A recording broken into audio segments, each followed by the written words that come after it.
베드로 남선교회 귀한 찬양 감사합니다. 다 같이 우리 박수로 격려하도록 하겠습니다. 감사합니다.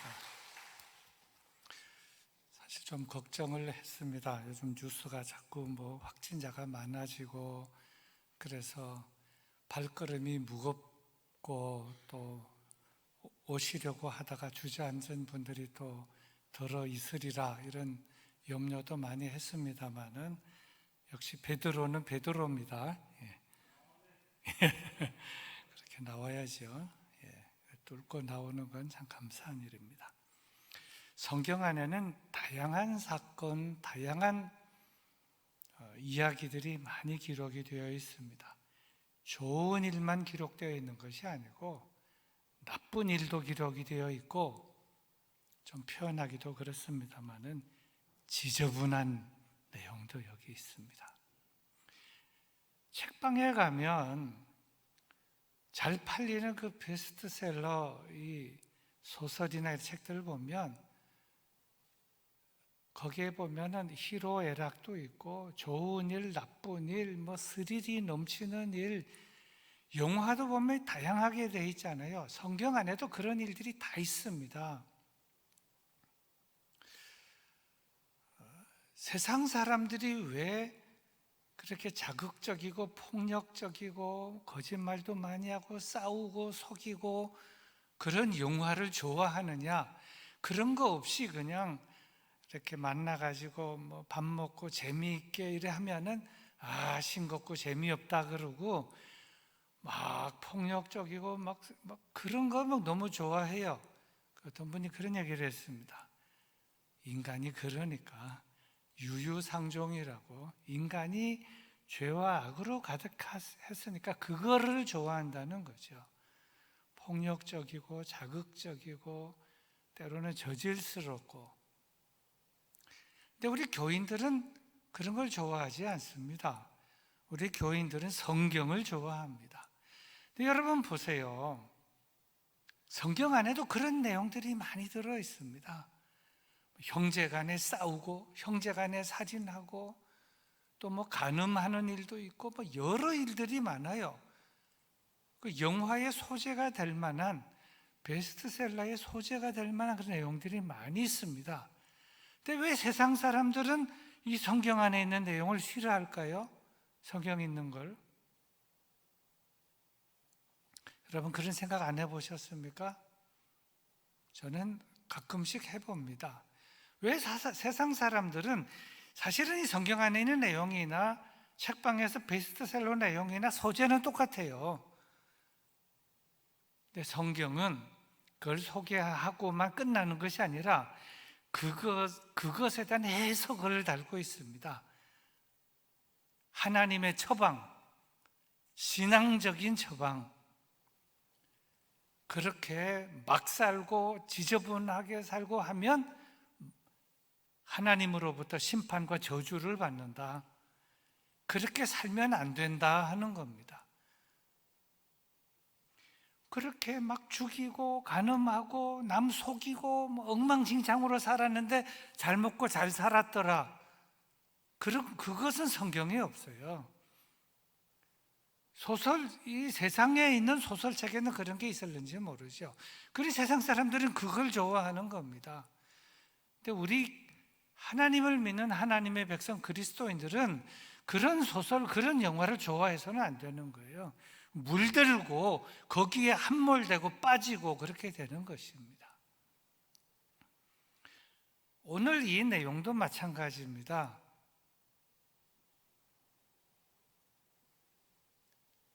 영화의 소재, 소설의 소재와 같은 것이죠. 하지만 여기에는 그런 내용이 들어있지만 이것을 신앙적으로 해석하고 처리하고 그리고 여기에서 하나님의 뜻을 알려주고 깨닫게 하는 메시지가 여기 들어있기 때문에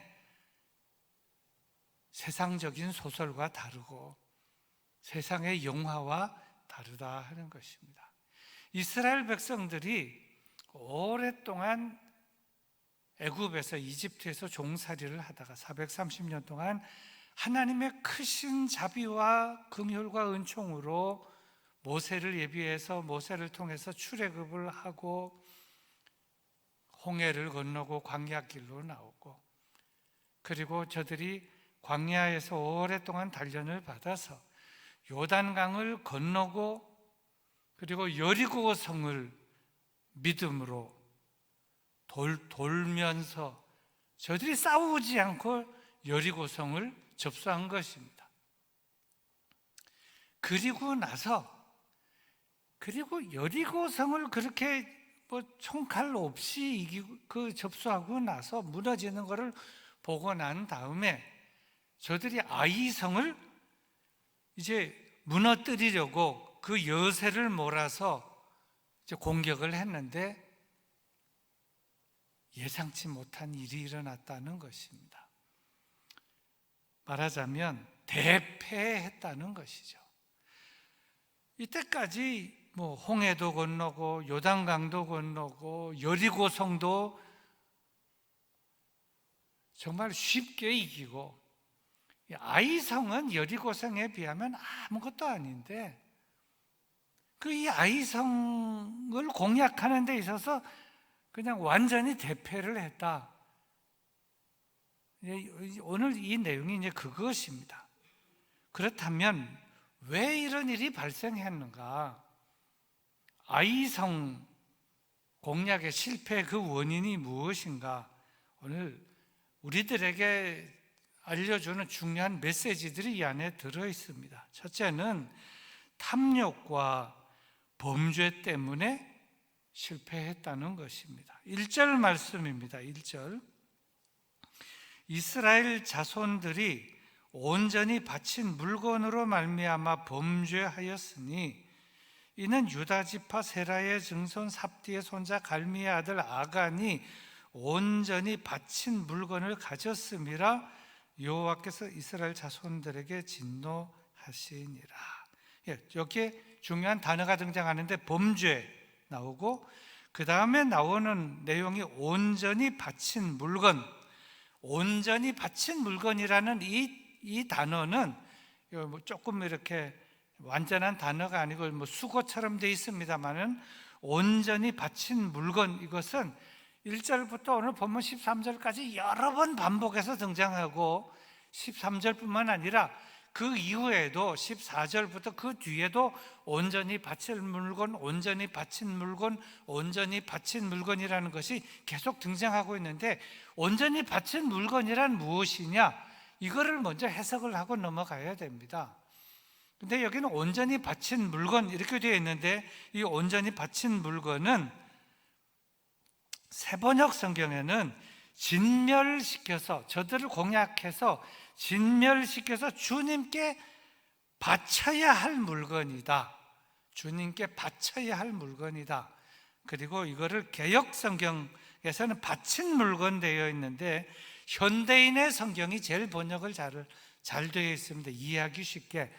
온전히 바친 물건은 간단하게 전리품 이렇게 되어 있습니다. 전리품. 저는 이것이 제일 잘 번역했다고 생각이 됩니다. 현대인의 성경. 전리품이죠. 싸워서 이겼다. 이겨서 전리품을 갖게 되는데, 하나님께서 말씀하셨습니다. 전리품은 내 것이다. 이 전쟁은 성전이고 하나님의 전쟁인데, 너희가 싸워서 이기거든 거기에는 모든 전리품 너희는 가지지 말아라. 다 나에게 바쳐라 한 것입니다. 그리고 전리품을 가져가는 것은 그건 도둑질이다. 그것뿐만이 아니에요. 11조도 하나님께서 그것은 바쳐라. 11조를 너에게 바치지 않는 건 도둑질이다 라고 한 거와 마찬가지입니다. 온전히 바친 물건, 온전히 바친 물건, 온전히 바친 물건, 이걸 얘기한 겁니다. 사실 이스라엘 백성들은 언약 공동체입니다. 하나님과 언약을 맺었다는 겁니다. 출애굽을 한 다음에 시내산에서 이스라엘 백성과 언약을 맺었습니다. 뭐 이런저런 사건이 있었지만 간단하게 말하면 언약을 맺었습니다. 그 언약이란 이런 것입니다. 나는 너희의 하나님이 되고 너희는 나의 백성이 되는 그런 언약을 맺었다. 내가 너희를 이집트 애굽에서 이끌어내서 광야길로 끌고 나온 이유는 나는 너희의 온전한 하나님이 되려고 너희를 출애굽시킨 것이고 너희는 나의 백성, 하나님의 백성이 되게끔 하기 위해서 출애굽을 시킨 것이다. 말하자면 알아들었냐? 그 언약식을 맺자. 그래가지고 시내산 위에서 언약식을 맺은 겁니다. 그렇게 하고 그 증표로 십계명을 주신 거예요. 하나님께서 하신 말씀이 이것입니다. 내가 거룩하니 너희도 거룩하라. 너희는 거룩하지 못하지만 거룩하게 하려면 예배를 잘 드려라. 안식일을 기억하여 거룩하게 지켜라. 안식일을 범하는 자는 죽여야 한다. 죽일 정도로 안식일을 잘 지켜라. 하나님이 내가 거룩하니 너희도 거룩하라. 거짓말도 하지 말고 탐욕, 탐심을 버리고 그렇게 해서 하나님과 언약을 맺은 언약의 백성이 되었고 언약의 백성으로 살아가도록 하나님께서 광야 그 40년 동안에 계속 훈련을 시킨 것입니다. 훈련을 계속 시켜서 40년 동안 그리고 요단강을 건너서 이제 약속의 땅 가나안 땅에 들어왔습니다. 말하자면 이것이에요. 십계명 가르쳤고 몇 번이나 출애굽 1세대에게 또 신명기에서 출애굽한 2세대 광야에서 태어난 제 2세대에게 십계명을 가르치고 그리고 출애굽한 이후 그 언약을 맺은 이유 내가 거룩하니 너희도 거룩하라. 거룩한 백성이 되게끔 하려고 너희를 출애굽시켰다. 그런데 이제 이 약속의 땅에 여기 들어와서 그걸 테스트를 하는 겁니다. 여리고성을 이기게 했어요. 아무것도 가지지 말아라. 그건 다 내 것이다. 11조 10분의 1만 내 것이 아니라 지금 온전히 바친 물건, 전리품은 다 내 것이다. 손대지 말아라. 그런데 손을 댔다는 것이죠. 손대지 말라면 대지 않아야 되는데 거기에서 문제가 생겼다 하는 것입니다. 사실 이스라엘 백성들은 언약 공동체이고 언약 공동체는 곧 신앙 공동체인데 언약을 지켜야 하고 그 언약을 실천하는 그 신앙을 지켜야 하는데 여기에 문제가 생겨서 비상등이 켜졌다 하는 것입니다. 근데 두 번째로 저들이 이 아이성 공략에 실패한 이유는 자만과 교만 때문에 실패했다는 것입니다. 그 내용이 2절부터 4절에 있는데 제가 읽어보겠습니다. 여호수아가 여리고에서 사람을 베델 동쪽 베다웬 곁에 있는 아이로 보내며 그들에게 말하여 이르되 올라가서 그 땅을 정탐하라 하며 그 사람들이 올라가서 아이를 정탐하고 여호수아에게로 돌아와 그에게 이르되 백성을 다 올라가게 하지 말고 2,3,000명만 올라가서 아이를 치게 하소서. 그들은 소수이니 모든 백성을 그리로 보내어 수고롭게 하지 마소서 하므로 백성 중 3,000명쯤 그리로 올라갔다가 아이 사람 앞에서 도망하니. 여기서 보면 대패했다 하는 것입니다. 분명히 아이 성은 여리고 성보다 작다. 저들이 보기에 작은 것이고 확실히 작은 건 사실입니다. 성 규모도 작고 사람도 작고 그러니 다 갈 거 있습니까? 한 2,3,000명쯤 올라가서 치면 그거야 가볍게 제압할 수가 있습니다. 근데 이제 밑에서 이제 신하들이 다 분석을 해가지고 여호수아에게 보고를 했습니다. 여호수아도 보니까 그런 거거든요. 여호수아가 하나님이 아니니까 아간이 온전히 바쳐진 물건 그 전리품을 가져갔는지 그건 사실은 아직은 모르는 것이죠. 그리고 일단 여리고성은 일단 대승을 하고 지금 현재 있으니까 아이성쯤이야 한 2, 3천 명쯤만 올라가도 된다니까 그래 그렇게 해라. 그래서 이제 올라간 겁니다. 그런데 대패를 했습니다. 그 대패한 내용이 5절에 있는데 5절은 이렇게 기록이 되어 있습니다. 아이 사람이 그들을 36명쯤 쳐 죽이고 성문 앞에서부터 스바림까지 쫓아가 내려가는 비탈길에서 쳤으므로 백성의 마음이 녹아 물같이 된지라. 사실 아이성을 쳤는데 사실은 저들이 후퇴를 했어요. 그리고 죽은 사람은 사실 많지 않습니다. 아까 몇 명쯤이라 그랬어요? 36명쯤 죽었다는 거예요. 36명. 2, 3천 명이 치러 올라갔다 36명이 죽었어요. 숫자로 말하면 그건 전쟁한다고 했을 때 36명 죽은 것은 물론 한 명 죽은 그 생명도 귀한 것이지만 36명 죽은 거는 많이 죽은 것이 아닙니다. 근데 왜 저들이 간담이 녹아서 지금 야 큰일 났는가 하면 이거는 여리고성에 비하면 아무것도 아닌 게임도 안 되는 것이고 그때는 정말 손도 안 대고 고픈 것처럼 간단하게 이겼는데 여리고성에 비해서 아이성은 아주 조그만한 성이고 뭐 2, 3천 명만 올라가도 될 그 정도인데 36명이 아니고 36명이나 죽었고 그리고 막 겁이 나가지고 이거 큰일 났구나. 이거 뭔 일이 있기 때문에 이렇게 된 것이지 우리가 이겨야 할 일을 왜 이렇게 지게 되냐. 그래서 그냥 간담이 선을 해서 이제 앞으로 이제 전쟁이란 전쟁을 어떻게 할 것인가. 그냥 마음이 주저앉았다는 것이죠.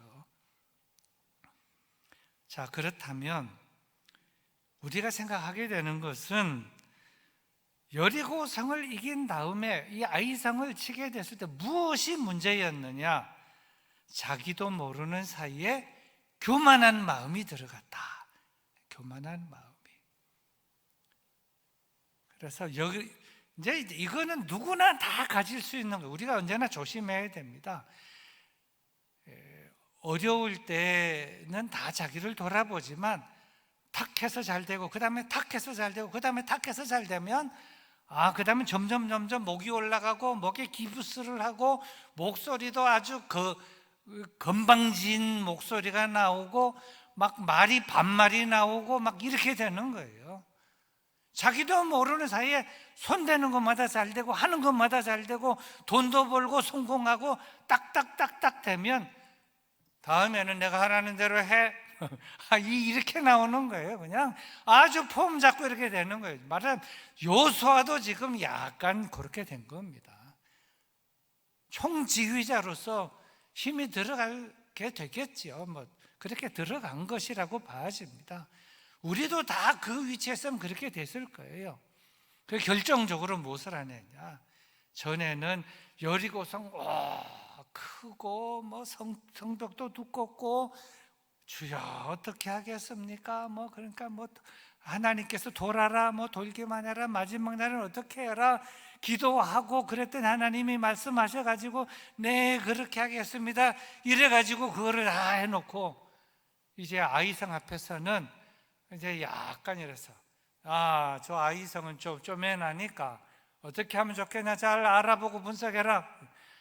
쪼매납니다. 한 2, 3천 명만 올라가도 되겠습니다. 그러면 그러지 뭐 올라가 봐라. 이렇게 된 거예요. 자만심, 또 거기에는 또 자기도 모르는 사이에 싹이든 교만심, 그리고 결정적인 잘못은 기도를 하지 않은 거예요. 그 전에는 기도를 했습니다. 매달려 기도했지요. 여리고성 높은데 하나님 어찌합니까? 그러니까 기도와 믿음 다 준비를 해가지고 했는데 이 아이성 앞에서는 뭐 기도도 없고 뭐 믿음 점검도 안 하고 자만심과 교만심으로 이렇게 됐다는 것이죠. 자, 그렇다면 자, 그 다음에 우리가 생각해야 될 것이, 자, 여호수아의 입장에서 얼마나 창피한 일입니까? 올라가라 했는데 2, 3천 명 올라가는데 36명 죽었지만 이건 사실은 다 죽은 거나 마찬가지예요. 하나님 앞에서 뭔가 나도 잘못했고 지휘관이 잘못했고 백성들도 잘못했으니까 뭐가 문제가 있지 않느냐. 그러면 여러분, 한 번 실패하면 끝나야 되는 거예요? 한 번 실패하면 접어야 되는 것입니까? 또 요즘 한 번 실패하면 뛰어내려야 하는 거예요? 그렇지 않다는 겁니다. 우리가 이것을 알아야 돼요. 근데 이럴 때 이렇게 앞에는 성공했는데 그 다음에 실패를 했습니다. 이제 36명이 죽고 백성들의 마음이 폭망하고 간담이 서늘하게 되고 이럴 때 누가 정신 차리고 중심을 잡아야 하느냐? 지도자가 정신 차리고 중심을 잡아야 한다는 거예요. 일반 백성이 잡는 게 아니라 백성들도 잡아야 되지만 맨 꼭대기에 있는 사람만 살면 돼요. 정신 차리고 똑바로 지금 이 동서남북이 어떻게 되고 지금 우리가 어디에 와 있고 우리가 어떻게 해야 되느냐, 맨 꼭대기에 있는 사람이 정신 못 차리면 나머지는 그냥 다 휩쓸려 가는 거예요. 이게 동으로 가는지 서로 가는지 북으로 가는지 이것도 모르고 그냥 전체가 휩쓸려 가는 거예요. 지도자 한 사람이 잘못되면 나라 전체가 망하게 되는 거나 마찬가지죠. 근데 이제 여호수아가 이렇게 실패하고 나서 정신이 번쩍 드는 거예요. 그냥 그만큼 이제 여호수아는 모세 밑에서 그동안 쭉 단련 받았는데 이런 일 저런 일 산전수전 다 겪었는데 딱 보니까 띵 하게 된 거예요. 아, 근데 잘못했구나. 나도 모르는 사이에 목소리도 커지고 나도 모르는 사이에 뒷짐지고 다니고 나도 모르는 사이에 약간 거드름을 피운 것이 있고 나도 모르는 사이에 지난번에 기도 많이 했는데 이번 기도도 안 하고 진행을 하고 이러다 보니 이 사단이 났구나. 아, 하나님, 이 창피합니다. 그래서 어떻게 했겠습니까? 하나님 앞에 기도해야지요. 기도를 해도 어떻게 해야 됩니까? 납작 엎드려야 되는 거예요. 납작. 그 내용이 6절부터 9절에 있는데 제가 읽어보겠습니다.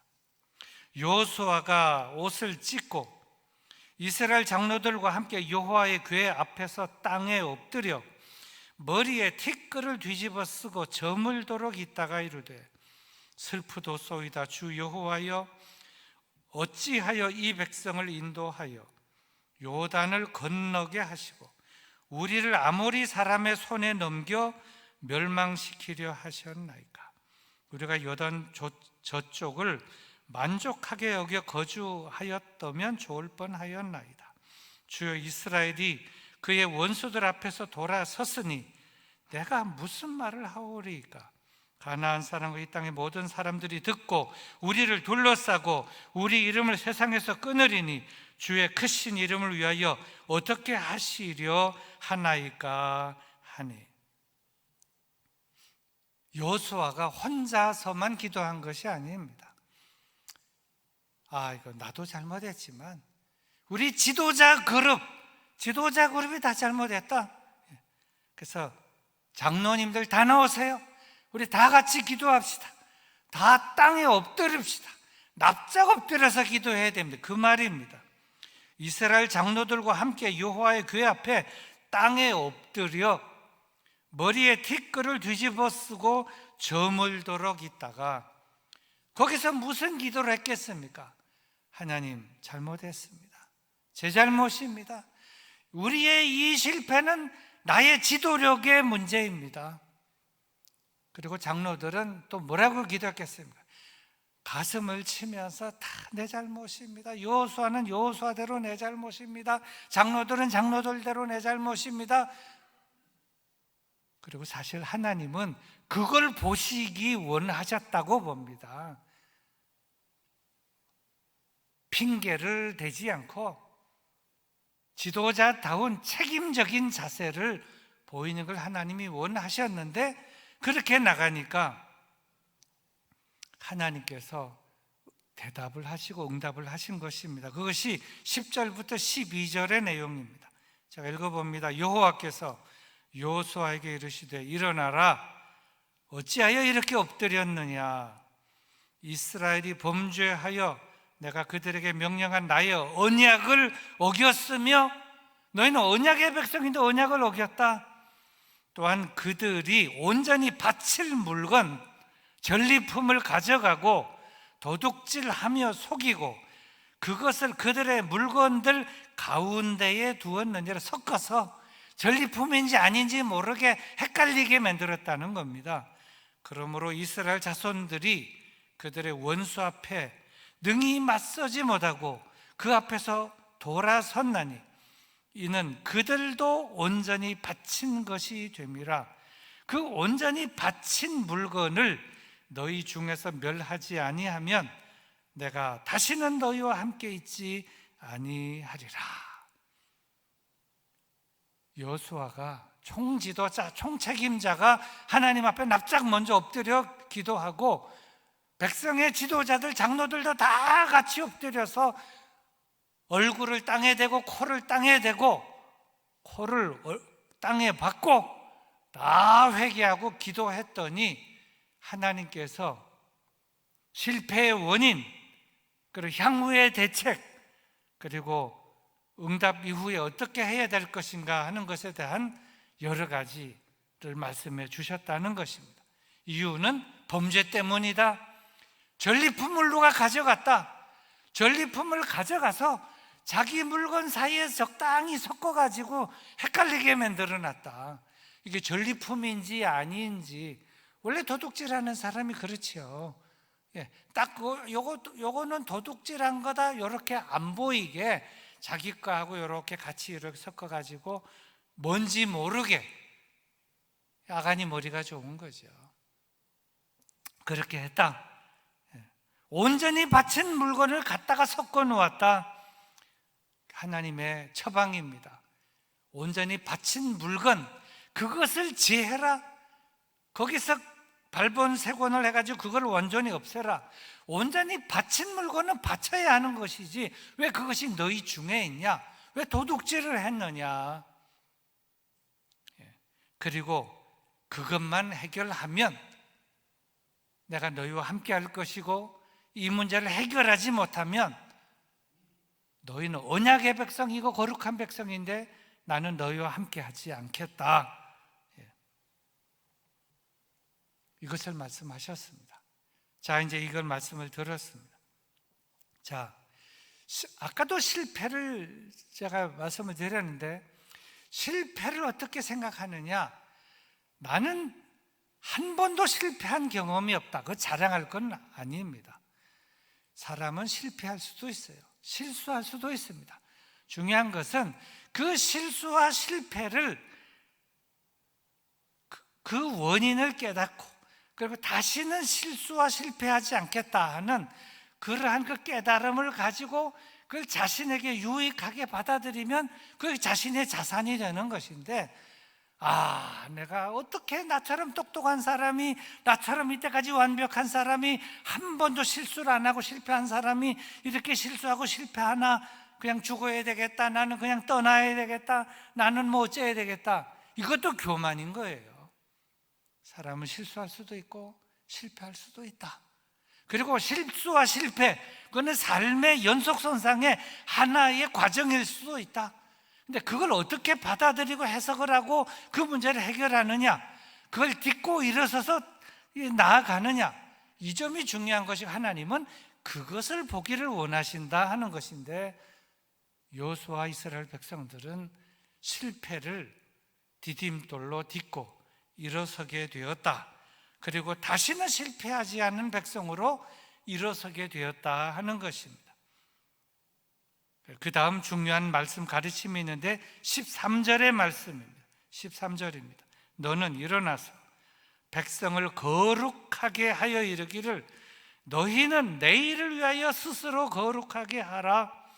이스라엘 하나님 여호와의 말씀에, 이스라엘아, 너희 가운데 온전히 바친 물건이 있나니, 너희 중에 전리품이 있나니, 너희가 그 온전히 바친 물건을, 그 전리품을 너희 가운데서 제하기까지는 내 원수들 앞에 능히 맞서지 못하리라. 여호수아에게 하나님이 말씀하신 겁니다. 넌 백성들에게 말해라. 너희들 가운데 너희 진 중에 전리품을 가지고 있다. 이 문제를 해결하지 못하면 안 된다. 하지만 그걸 해결하지 못하면 하나님의 진노가 우리 가운데 임할 것이다. 그러면서 하나님께서 말씀하시기를 너는 왜 엎드려 있느냐? 엎드려만 이제 기도는 이제 됐어. 기도는 내가 받았으니 일어나서 이 문제를 해결해라. 온전히 바친 물건을 바치고 전리품을 너희 가운데 있게 하지 말고 이 문제를 해결해라. 그러면 이 실패는 한 번으로 끝나는 것이고 다음에는 성공하게 해주겠다 하는 것입니다. 아주 참 중요한 말씀입니다. 이제 말씀을 제가 정리하겠습니다.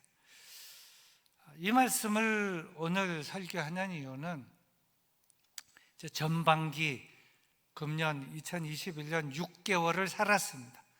그리고 이제 7월 달에 들어섰어요. 이제 후반기를 들어갑니다. 코로나 상황 속에 이런저런 일들이 많이 있었습니다. 그런데 성공한 것도 있겠지만 실패한 것도 있을 것이고 어려움을 겪었던 일도 있을 것입니다. 어려움을 겪었던 것, 실패했던 것, 좌절했던 것, 그 원인을 잘 분석을 해보고 그리고 그 문제를 신앙적으로 스크린을 해서 신앙적으로 잘못됐다 그러면 그 문제를 신앙적으로 해석하고 다시는 그 잘못과 죄를 반복하지 않아야 되겠죠. 그래야 하나님의 은혜와 은총을 힘입지 않겠습니까? 제가 그래서 이 말씀 본문을 택하고 말씀을 드리는 것입니다. 전반기에 코로나 상황 속에서도 어려운 상황이었는데도 계획하고 진행한 일이 잘 됐습니까? 그러면 내 머리를 자랑하지 말고 하나님의 은혜와 그 은총을 자랑하고 감사하십시오. 그리고 어려운 일이 있었습니까? 매출액이 감소하고 소득이 감소하고 실패하고 안 되고 힘들었습니까? 너무 좌절하지 말고 기도가 부족했나? 믿음이 부족했나? 하나님의 마음에 들게끔 하지 못했나? 그 문제를 점검하고 다시 일어서시기를 바랍니다. 실패도 실수도 삶의 여러 가지 꾸미 중에 하나이다. 과정 속의 하나이다. 나만 실수하고 실패하는 것이 아니라 모든 사람이 실수하고 실패하며 살아간다. 어린아이가 태어나가지고 기다가 그 다음에 한번 일어서려고 할 때 수없이 넘어지고 정강이가 까지고 해야 일어서듯 실수와 실패라고 하는 건 살아가는 과정 속에 있는 것인데 그것을 잘 분석을 하고 신앙적으로 문제가 있으면 신앙적으로 문제를 해결하고 나의 자만과 교만과 방만과 이런 것들이 있다면 그 문제도 해결하고 다시는 그런 일이 일어나지 않도록 그렇게 하기만 한다면 오늘의 이 말씀이 이제 후반기를 시작하는 우리에게 귀한 사건, 모델과 같은 사건, 교과서와 같은 사건이 될 줄로 믿습니다. 내가 산을 향하여 눈을 들리라. 나의 도움이 어디서 올꼬? 나의 도움은 천지를 지으신 여호와에게서로다. 모든 성공과 실패, 모든 도움은 내 머리에서 나오는 것이 아닙니다. 자기 머리, IQ, 공부 잘한 거 그거 믿고 자랑하는 사람은 망해야 합니다. 망할 수밖에 없고 그건 교만한 거예요. 그렇지 않습니까? 그 모든 것도 하나님이 주신 것인데 그거 날마다 자랑하는 사람은 안 됩니다. 항상 자랑은 하나님만 자랑해야 돼요. 하나님만 자랑하고 나는 본디 부족한데, 나는 본디 힘이 없는데, 나는 본디 실수투성인데 하나님께서 지혜 주시고 힘 주시고 능력 주시고 좋은 사람 붙여주시고 그렇게 해서 나를 여기까지 오게 하시고 나에게 복을 주시고 건강 주시고 사업 잘 되게 하시고 이렇게 했다. 그리고 끝까지 겸손해. 교만하면 그냥 여지없이 넘어지는 거예요. 계속 교만하면 실패하고 망할 수밖에 없고 망해야 하는 겁니다. 전에 제가 직접 본 건 아니고 전에 있던 제가 같이 사역했던 그 교회 한 목사님이 이런 얘기했어요. 망하고 나서 회사가 거덜나고 쫄딱 망하고 나서 감사헌금, 망한 감사헌금, 하나님 나로 하여금 쫄딱 망하게 하시니 감사합니다. 내가 망하지 않았더라면 깨닫지 못했을 것을 나로 하여금 망하게 함으로 나로 하여금 알게 하시고 깨닫게 하시고 정신 차리게 하시니 감사합니다. 감사헌금을 드립니다. 그 사람 된 사람이라고 봐요. 망하고 자빠지고 쫄딱 망하고 감사헌금을 크게 했다. 그 사람은 앞으로 잘 될 것이다. 저는 그렇게 믿습니다. 오늘 이 사건이 우리에게 경종을 울려주는 사건이 될 때 후반기에 은혜로 믿음으로 기도로 승리하게 될 줄로 믿습니다.